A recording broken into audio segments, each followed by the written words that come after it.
నమస్తే. ఈనాటి మన ప్రత్యేకమైన విశ్లేషణకు స్వాగతం.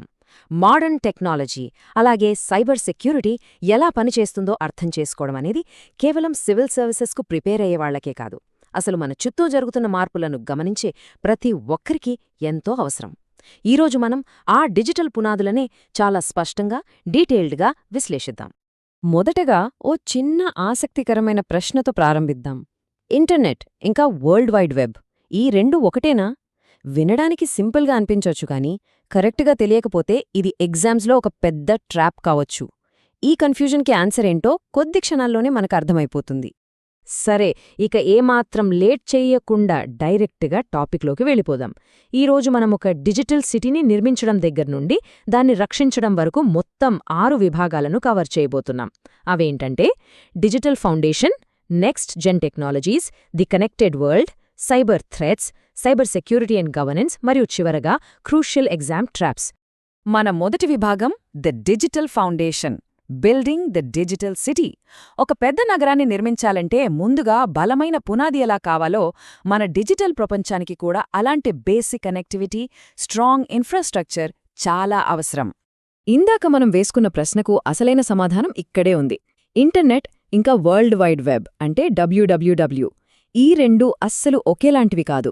ఇంటర్నెట్ అనేది ప్రపంచవ్యాప్తంగా అల్లుకున్న ఒక పెద్ద నెట్వర్క్ ఇన్ఫ్రాస్ట్రక్చర్.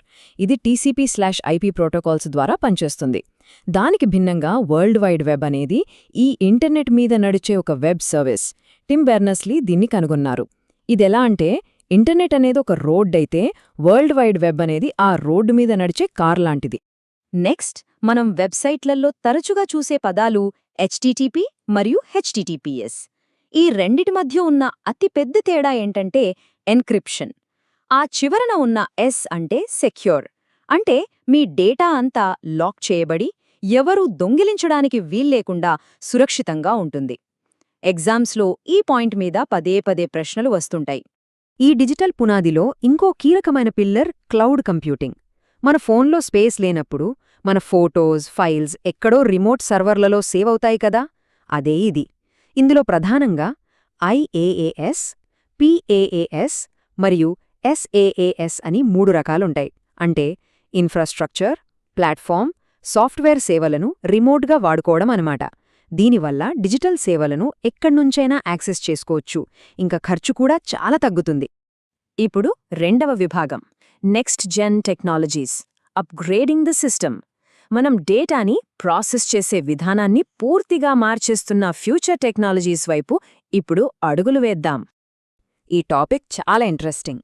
అసలు ఆర్టిఫిషియల్ ఇంటెలిజెన్స్ లేదా AIకి మెషీన్ లెర్నింగ్ అంటే MLకి మధ్య ఉన్న తేడా ఏంటి? ఇక్కడ AI అనేది మనుషులలాగా ఆలోచించగలిగే ఒక పెద్ద, విస్తృతమైన భావన. కానీ మెషీన్ లెర్నింగ్ అనేది అందులో ఒక చిన్న భాగం మాత్రమే. అంటే ఒక సిస్టమ్కి మనం పదే పదే ప్రోగ్రామ్ చేయాల్సిన పని లేకుండా దానికున్న డేటాని చూసి ప్యాటర్న్స్ ద్వారా దానంతటదే నేర్చుకునే ఇంజినే ఈ మెషీన్ లెర్నింగ్. టెక్నాలజీ గురించి మాట్లాడుతున్నాం కాబట్టి బిగ్ డేటాని అస్సలు వదిలేలేం కదా. ఈ బిగ్ డేటాకి ముఖ్యంగా 5 లక్షణాలుంటాయి. అవే ఈ 5 Vలు. వాల్యూమ్ అంటే చాలా ఎక్కువ డేటా, వెలాసిటీ అంటే వేగంగా జనరేట్ అవ్వడం, వెరాసిటీ అంటే నమ్మదగిందిగా ఉండటం, ఇంకా లాస్ట్ది వాల్యూ. ఏ ఆర్గనైజేషన్ అయినా, అది గవర్నమెంట్ కానీ, బ్యాంకింగ్ కానీ, హెల్త్ కేర్ కానీ, కరెక్ట్ నిర్ణయాలు తీసుకోవాలంటే ఈ 5 లక్షణాలే వాళ్ళకి బేస్ అవుతాయి. మూడవ విభాగం, the connected world, linking everything. మన చుట్టూ ఉన్న వస్తువులు మరియు సూపర్ ఫాస్ట్ నెట్వర్క్లు అన్నీ ఒకదానితో ఒకటి ఎలా కనెక్ట్ అవుతున్నాయో ఇప్పుడు తెలుసుకుందాం. మనం ఈ మధ్య ఎక్కువగా వింటున్న పదం ఇంటర్నెట్ ఆఫ్ థింగ్స్ అంటే IoT. దీన్ని ఈజీగా గుర్తుపెట్టుకోవడానికి ఈ చిన్న ట్రిక్ ఫాలో అవ్వండి. Internet plus objects. మన చుట్టూ ఉన్న ఫిజికల్ వస్తువులన్నీ సెన్సర్ల ద్వారా ఇంటర్నెట్కి కనెక్ట్ అవ్వడమే ఇది. మనం చూస్తున్న స్మార్ట్ వ్యవసాయం, health care monitoring, smart cities లాంటి ప్రాజెక్ట్స్ అంది దీనిమీద ఆధారపడి పనిచేసేవే. మరి ఇన్ని కోట్ల వస్తువులు ఒకేసారి కనెక్ట్ అవ్వాలంటే ఒక సూపర్ నెట్వర్క్ కావాలి. అదే మన 5G టెక్నాలజీ. ఇది అత్యంత వేగంతో పాటుగా ఒకేసారి ఎన్నో డివైజులను కనెక్ట్ చేయగలదు. అయితే ఇందులో ఉన్న ఒక మ్యాజిక్ లాంటి ఫీచర్ ఏంటంటే అల్ట్రా లో లేటెన్సీ. దీన్ని ఫాస్ట్ ప్లస్ లో డిలేగా గుర్తుంచుకోండి. ఎలాంటి ఆలస్యం లేకుండా సమాచారం పాస్ అవుతుంది. అందుకే రిమోట్ సర్జరీలకు, స్వయంగా నడిచే అటానమస్ వాహనాలకు ఈ తక్కువ లేటెన్సీ అనేది ఖచ్చితంగా ఒక గేమ్ చేంజర్. అన్నీ కనెక్ట్ అయి ఉన్న ఈ డిజిటల్ ప్రపంచంలో ఎంత సౌకర్యముందో అంతే ప్రమాదం కూడా ఉంది. మన 4వ విభాగం cyber threats and malware, the dark side. మన డిజిటల్ సిస్టమ్స్ని టార్గెట్ చేసే ఆ డేంజరస్ విలన్స్ ఎవరో ఇప్పుడు చూద్దాం. ఇది చాలా classic exam point. Computer virus, అలాగే వార్మ్, ఈ రెండిటి మధ్య తేడా ఏంటి? ఒక వైరస్ మన సిస్టంలోకి వచ్చి వ్యాపించాలంటే దానికొక హోస్ట్ ఫైల్ ఖచ్చితంగా కావాలి. ఆ ఫైల్ని మనం ఓపెన్ చేస్తేనే అది అటాక్ చేస్తుంది. కాని ఒక వార్మ్కి వ్యాపించడానికి ఎలాంటి హోస్ట్ ఫైల్ అవసరం లేదు. దానంతట అదే స్ప్రెడ్ అయిపోతుంది. ఈ హోస్ట్ ఫైల్ డిఫరెన్స్ని ఎప్పటికీ కన్ఫ్యూజ్ అవ్వకండి. ఇక్కడ అత్యంత కీలకమైన విషయం ఒకటుంది. ఫిషింగ్ అనే అటాక్ సిస్టంలోని టెక్నికల్ లోపాలను వాడుకోదు, మనం మనుషుల సైకాలజీని మోసం చేస్తోంది. ఫిషింగ్ ఫర్ పాస్వర్డ్స్ అనేది దీనికి సరైన మెమరీ ట్రిక్. బ్యాంక్ నుంచి వచ్చినట్టే ఫేక్ ఈమెయిల్స్, మెసేజులు పంపి మనతోనే మన ఓటీపీలు, పాస్వర్డ్లు చెప్పేలా చేసే ఒక సోషల్ ఎంజినీరింగ్ అటాక్ ఇది. ఈ మాల్వేర్ ప్రపంచంలో ఇంకా కొన్ని ప్రధాన ముప్పులున్నాయి. మన సిస్టంలోని ఫైల్స్ని లాక్ చేసేసి మళ్ళీ ఆ ఫైల్స్ కావాలంటే డబ్బు డిమాండ్ చేసేది ర్యాన్సమ్వేర్, వానాక్రై లాంటివి దీనికి ఉదాహరణ. మనకు తెలియకుండా సీక్రెట్గా మన డేటాని కాపీ చేసేది స్పైవేర్. మంచి సాఫ్ట్వేర్లాగా కనిపిస్తూ నమ్మించి సిస్టంలో దాక్కునే వెన్నుపోటుదారుడు ట్రోజన్. ఇన్ని సైబర్ దాడులు జరుగుతున్నప్పుడు మరి మన రక్షణ ఎలా? దానికి సమాధానమే మన 5వ విభాగం cyber security and governance, the shield. మన డిజిటల్ సిస్టమ్స్ని గవర్నమెంట్ ఎలా కాపాడుతుందో చూద్దాం. ఈ డిజిటల్ వ్యవస్థను బలోపేతం చేయడానికి భారత ప్రభుత్వం ప్రధానంగా 3 ముఖ్యమైన కార్యక్రమాలను తీసుకొచ్చింది. గవర్నెన్స్ని ప్రజలకు చేరువ చేయడానికి డిజిటల్ ఇండియా, ఒక బలమైన ఏఐ ఎకోసిస్టమ్ని పెంచడానికి ఇండియా ఏఐ మిషన్, ఇక వీటన్నింటికీ దేశవ్యాప్తంగా రక్షణ కల్పించడానికి నేషనల్ సైబర్ సెక్యూరిటీ పాలసీ. ఇవన్నీ కలిసి మనకొక రక్షణ కవచంలా పనిచేస్తాయి. కేవలం పాలసీలు ఉంటే సరిపోదు కదా, వాటిని గ్రౌండ్ లెవెల్లో అమలు చేయడానికి ఏజెన్సీలు కావాలి. ఇక్కడే మనం CERTIN మరియు NCIPC గురించి తెలుసుకోవాలి.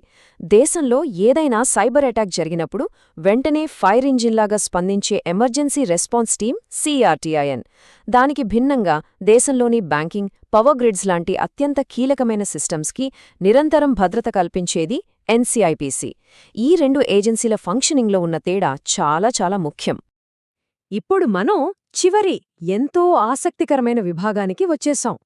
Crucial exam traps, fact versus fiction.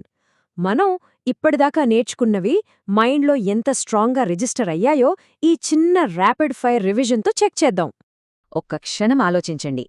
ఒక కంప్యూటర్ వార్మ్ మన సిస్టంలో వ్యాపించడానికి దానికి హోస్ట్ ఫైల్ అవసరమా?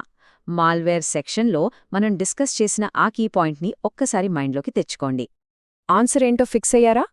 ఇప్పుడు ఎగ్జామ్స్లో కన్ఫ్యూజ్ చేసే ఆ ట్రాప్స్ ఏంటో చూద్దాం. వరల్డ్ వైడ్ వెబ్, ఇంటర్నెట్ ఒకటే అనేది తప్పు. HTTPS ఎన్క్రిప్షన్ వాడుతుంది, ఇది కరెక్ట్. వార్మ్కి హోస్ట్ ఫైల్ అవసరమనేది రాంగ్. ఫిషింగ్ మన డేటాని దొంగిలిస్తోంది అనేది నిజం. అలాగే మెషీన్ లెర్నింగ్ అనేది ఏఐకి ఒక చిన్న సబ్సెట్ అన్నది కూడా ఖచ్చితమైన వాస్తవం. ఇవి మనం అస్సలు మర్చిపోకూడదని పాయింట్స్. ఇక లాస్ట్ మినిట్ రివిజన్ కోసం ఒకే ఒక్క మాటలో చెప్పాలంటే, ఇంటర్నెట్ అంటే ఒక గ్లోబల్ నెట్వర్క్. ఏఐ అనేది మనుషుల మేధస్సును అనుకరిస్తే మెషీన్ లెర్నింగ్ డేటా ఆధారంగా సొంతంగా నేర్చుకుంటుంది. ఇంకా 5G అనగానే అత్యంత వేగంతో పాటు అల్ట్రా లో లేటెన్సీ అనేది టక్కున గుర్తురావాలి. ఫైనల్గా ఒక్క మాట, ఈ డిజిటల్ ప్రపంచం నిరంతరం మారుతూనే ఉంటుంది. ఆ మార్పులను అర్థం చేసుకుని వాటి పునాదులపై పట్టు సాధించడమే మన భవిష్యత్తును సురక్షితంగా ఉంచుకోవడానికి ఏకైక మార్గం.